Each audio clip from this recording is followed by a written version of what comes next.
వికారాబాద్ జిల్లా దోమ మండలం ఊటుపల్లి తండాలో నీటి కష్టాలు మొదలయ్యాయి. తాగునీటి కోసం ఏర్పాటు చేసిన ఒక్క సింగిల్ ఫేజ్ మోటార్లో కూడా నీరు సరిగ్గా రాకపోవడంతో ఇబ్బందులు పడుతున్నట్లు గ్రామస్తులు వెల్లడించారు. నీటి కోసం పంట పొలాల్లోకి వెళ్లి నీళ్లు తెచ్చుకుంటున్నామని వాపోతున్నారు. ఈ విషయాన్ని పలుమార్లు అధికారులు ప్రజాప్రతినిధులకు విన్నవించినా కూడా ఫలితం లేకుండా పోయిందని, సమస్య పరిష్కరించాలని గ్రామస్తులు ప్రధానంగా డిమాండ్ చేస్తున్నారు.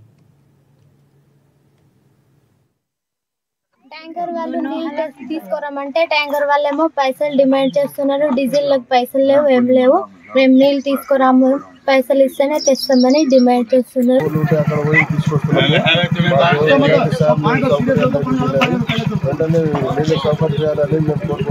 తిప్పలు ఉన్నది కాపల బోర్ కాడికి వెళ్ళి ఎత్తుకొని వస్తున్నాం. ఒకరికొకరు కొట్టుకొని వస్తున్నాం. మీరు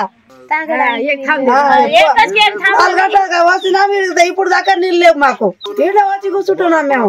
కేసీఆర్ నీళ్ళు కూడా ఒకనాడు వస్తుంది, ఒకనాడు రాదు. ట్యాంకర్ వాళ్ళు నీళ్ళు తీసుకురమంటే ట్యాంకర్ వాళ్ళేమో పైసలు డిమాండ్